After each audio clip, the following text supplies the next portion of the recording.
Hi, I'm Catherine Comden, Behavior Program Manager at Willamette Humane Society in Salem, Oregon. Do you have a dog that's a little difficult to walk on leash? Are you taking walks with your dog in the dark of night so you won't run into anyone else? Does your dog embarrass you by barking and lunging at other people or dogs? It's a common problem.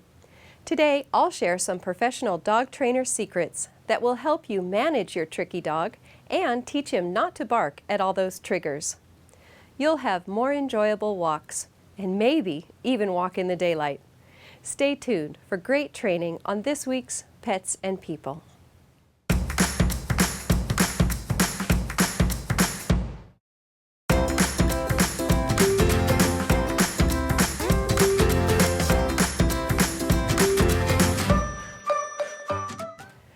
Maybe you have that dog who's difficult to walk on leash. Well, today I'm going to talk to you about how to get your dog to walk better on leash, as well as some common training mistakes that people make and some easy fixes for them. So I've got some stuffed dogs here to show you how to make some good equipment choices. Equipment often comes into play when we're dealing with dogs who are either very strong pullers or who are simply reactive on leash. And what can happen is that the dogs can become more and more reactive. So we start out with a dog who's maybe slightly uncomfortable about being on leash or is reacting to the people or dogs in the environment, so he's barking and he's lunging and the person has a hard time controlling, so we start looking at other equipment. We put on, force or pain equipment that can often begin to solve the problem or at least give some success for a little while, but ultimately can cause greater problems. I grew up the daughter of a police dog trainer, and I used to enjoy watching the police dog handlers train their dogs. And I learned that if they would tie them out and frustrate them and add just a little tiny bit of pain, what they got was a dog aggressive enough to bite.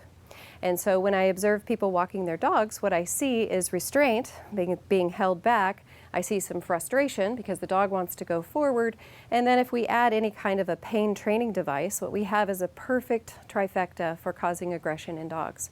So it can be really difficult for the pet owner to understand what equipment to use and what not to use. So today on this dog, this is Lucky, who's lucky that he's not a real dog. I do have a prong training collar. Now, prongs in and of themselves aren't horribly evil if they're used appropriately on the right dog. But on a dog who has some fear, a prong collar can actually increase the fear, because what happens is, as the owner tightens down on the leash, these prongs will dig right into the dog's neck, causing pain. And as I said, the perfect trifecta is restraint, frustration, and a little bit of pain. So what can happen as the dog moves forward to greet the visitor or to see the other dog, he's getting pain into his neck.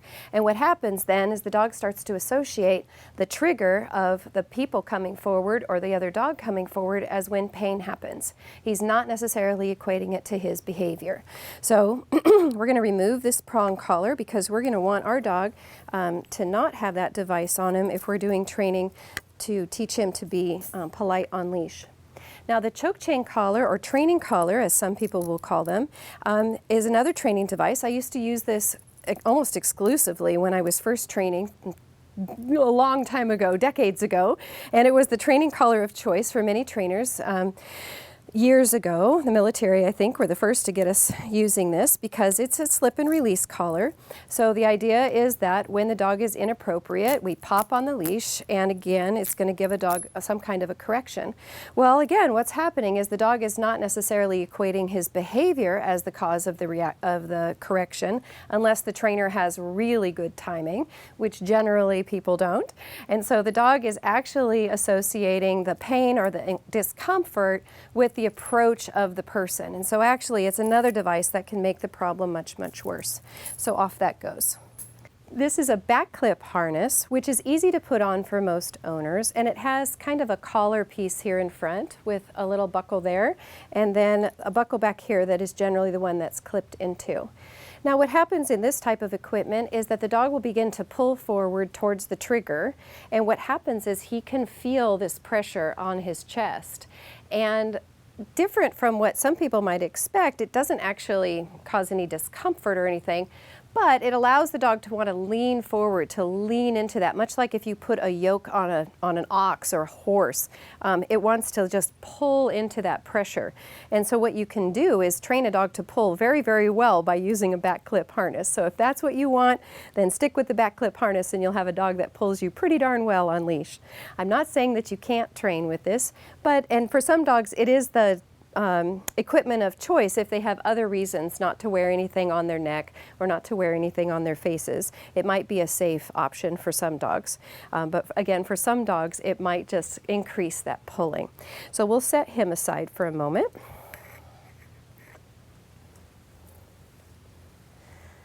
And we'll talk about some other pieces of equipment that are a little more ideal.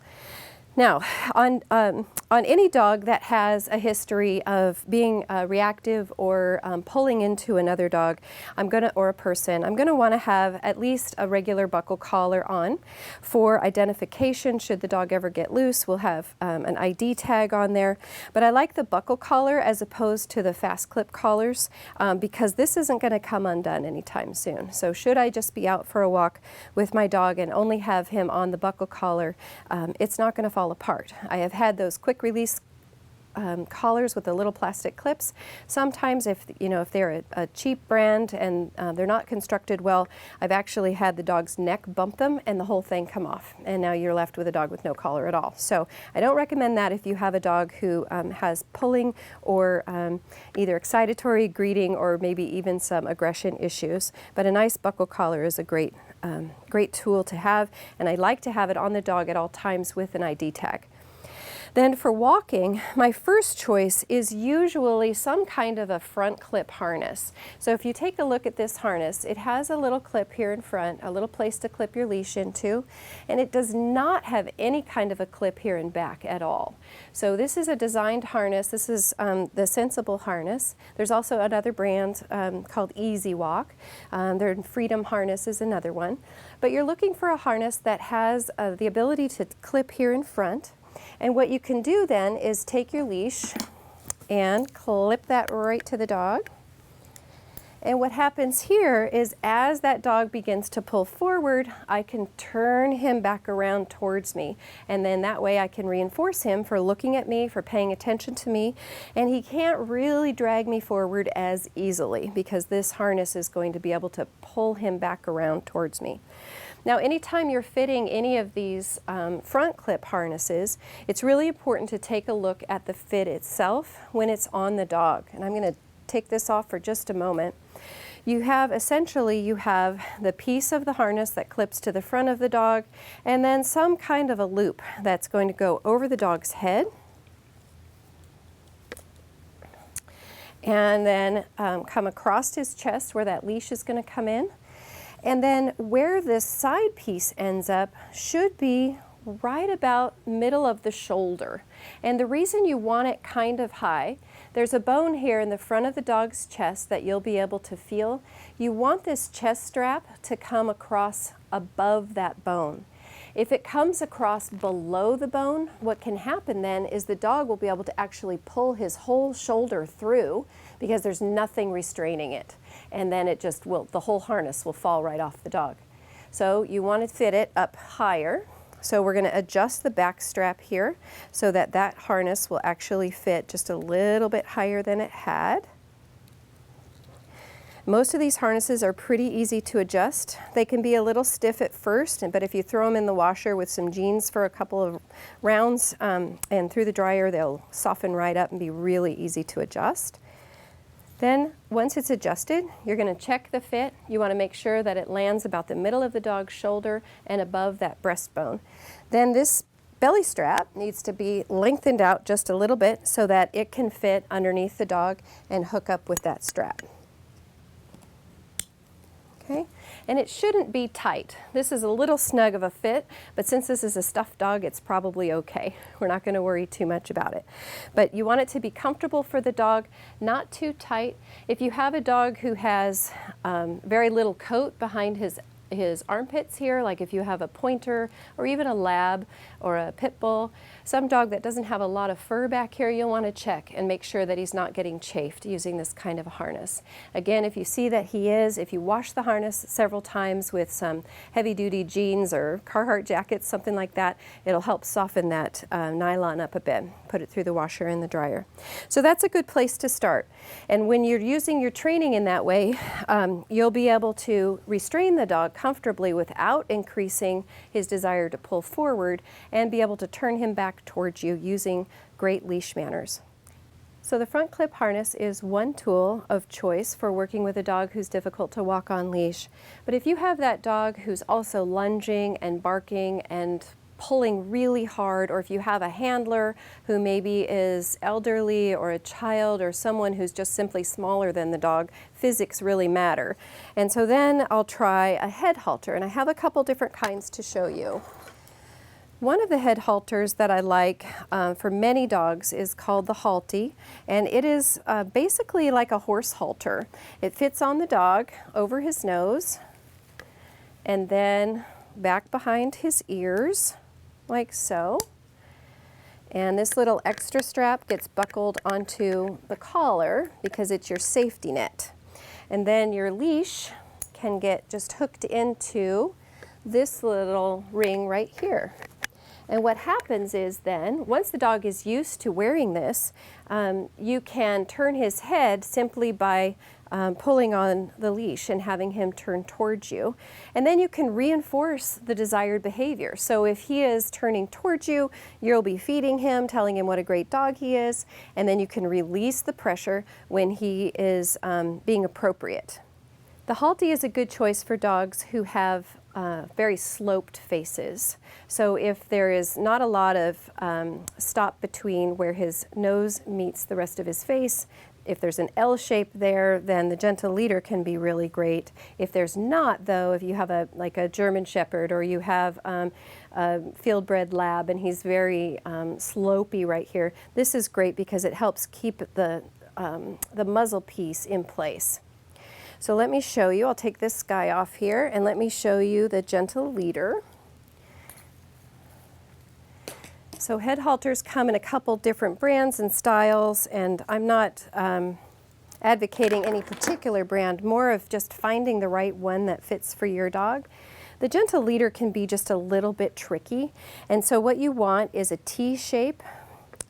When you hold it out, there's a black buckle clip there, a T shape, and then you're going to pull this piece up. And that's the part that's going to go right on the dog's nose.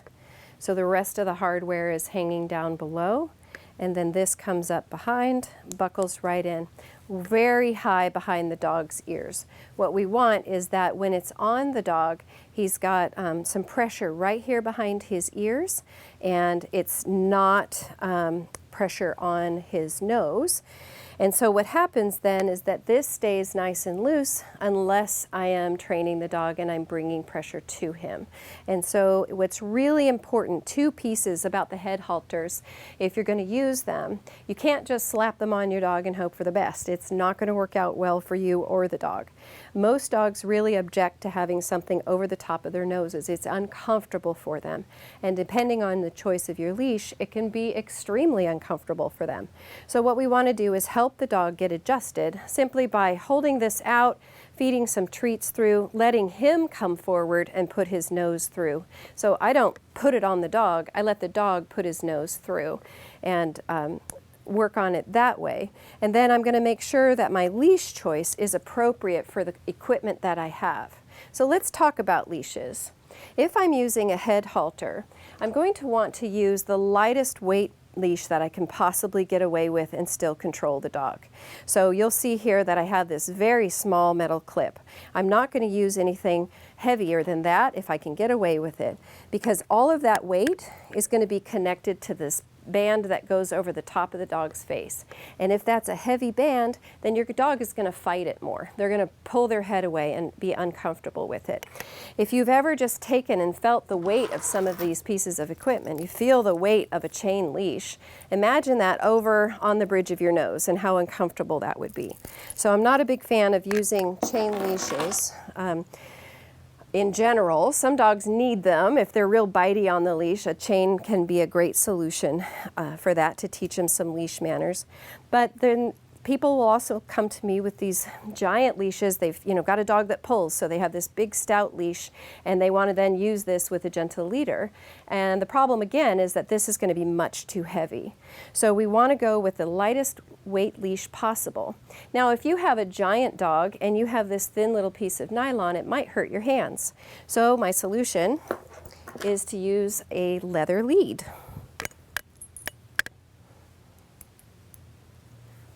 And with a leather lead, it's fairly light, it's soft on your hands, and you can get that buckle clip on down to a smaller size.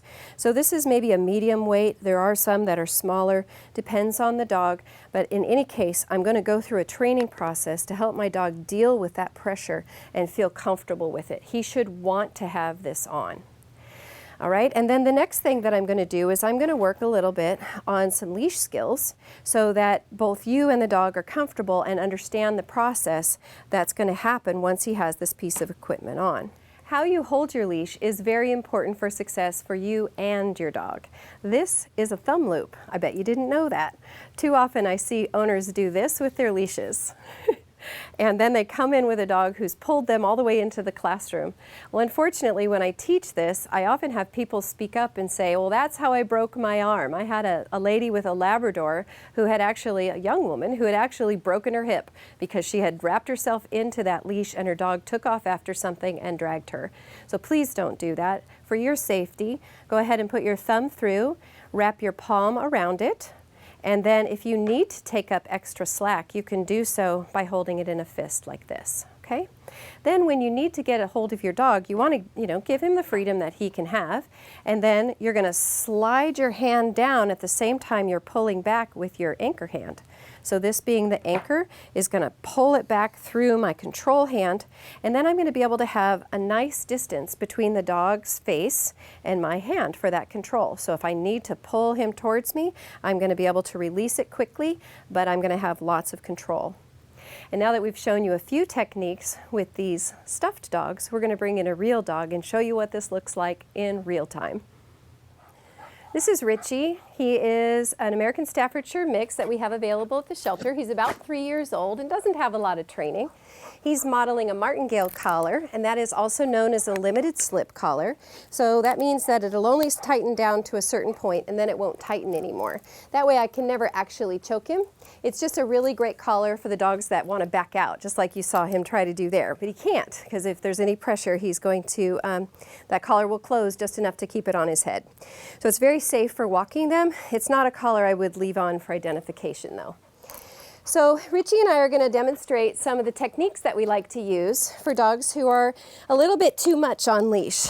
One of the first things that I like to do is teach them that if they'll show up near me, then they're going to get good rewards. So I'll keep a treat pouch on my belt so that I have nice yummy treats, and you can see just helping him know that that's there increases his attention. Why would he not want to be with me? I'm handing out $20 bills. So that works out really well for him. Then I can use the food as a lure to get him to go where I want him to. So if I take this treat in my hand, I can circle him around and show up right here by my right side if that's where I want him to be. I always pay where the perfect dog would be. So if he decides to pull forward, the treat is back here, that's his problem, he missed it. I want to start by helping the dog understand that if he moves towards me, food will happen. If he turns with me, the food will just keep going and we'll continue on down the way. So when you're working with a dog who likes to pull on leash, one of the messages that has to come across to the dog is that if he pulls, it's going to stop your feet. So if he's excited about moving forward, I won't go if he's pulling me. So I'm going to toss some treats over there, and I'm going to teach him the only way to get to those treats is by looking back here towards me. Then I'm going to take a step and tell him to get it. The only way to get to that next treat is to check in here first, and then we'll walk forward. So he starts to learn that checking in is always the best way to go. If he just tries to pull me over there, my feet don't work. I'm going to be standing here until doomsday. In order to do that, I'm staying very balanced. As I told you before, we've got our thumb loop, extra piece, control point. If I need a little extra, I'll put a loop around my hand and I'll bring that second hand right underneath it. I'll stand with my feet about shoulder length apart and bend your knees. That's the ticket. Bend your knees, take one step and just hold, and then he's not going to be able to pull me over. I can use the food to lure him into position, and I can reinforce him for good behavior. I can also simply reinforce the appearance of a trigger. So a lot of dogs are they start barking because they see a trigger, it's very exciting, and they start to pull, they get very frustrated, and they start barking. So what I want to do is I want to teach him a different emotional response. I want to teach him that if he sees a trigger, food's going to happen. And in the beginning, if he sees something over there worth barking at, I may take a treat, put it right in front of him, and lure him back, and then feed. Pretty soon, I'm going to just say, look, or see the trigger, do you see that? And then the food's going to start happening here. You want your dog at a low arousal level for this. In other words, if he's barking his head off, you're probably too close to the trigger for training. So your first friend in any kind of a rehabilitation process is distance. So get some distance, back up away from the trigger. If the dog is actively barking and going crazy pants, it's not the time for training, you're simply too close. The idea is that we're going to help the dog handle the trigger closer and closer, and then begin to make some good choices about his behavior. In the beginning, we're just playing I Spy. It's see the trigger, the food happens. And in that way, we're changing the emotional response of the dog from see the trigger, have a big emotional reaction and aggression, to see the trigger and dinner time. That way the dog can relax, he can eat, he can digest, and pay attention. Once I feel like I'm getting somewhere with that, the dog is starting to tune in a little bit, then I'm going to start asking for some behavior from the dog. If he knows a sit, I can ask him for the sit, even when a trigger is happening in the distance, and then I can pay him for sitting. Another exercise that I want to teach him is how to walk with me and how to turn with me appropriately. And there are 4 ways that we're going to go through this. There's 4 possibilities for where his body and mind are going to need to be if I'm going to increase distance from any particular trigger. The first possibility is that I walk my dog on the right side. So if he's on my right side, here, bud. If he's on my right side, my treats are going to show up in my right hand.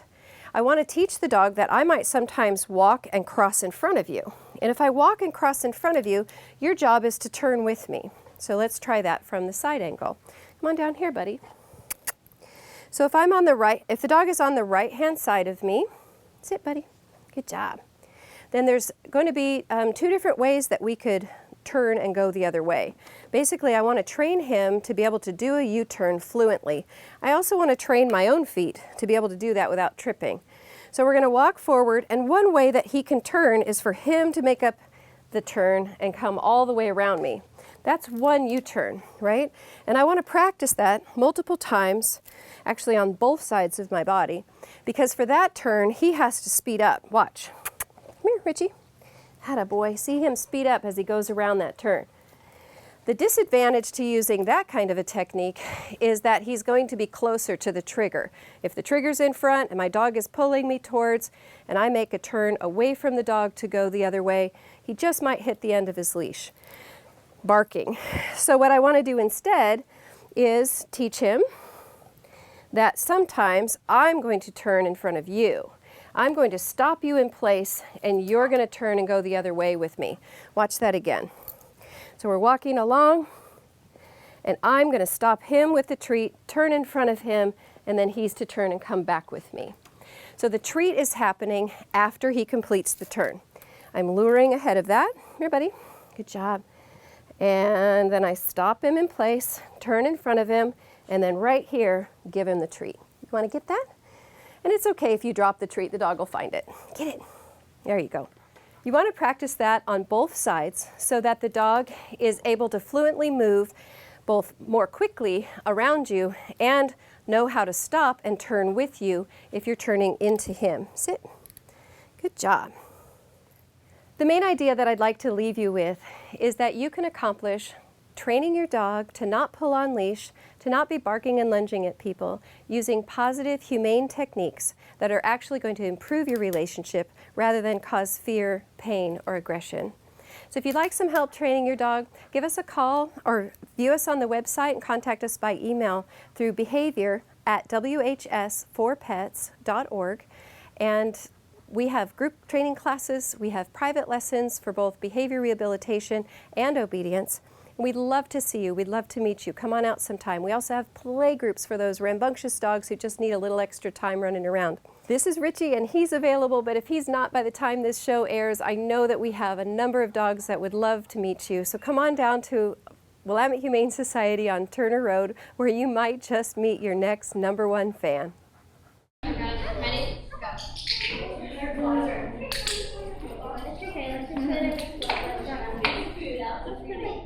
Yeah, sounds like that. Great. As soon as she goes over, and then she so biting too. Hi, buddy. Hi, honey.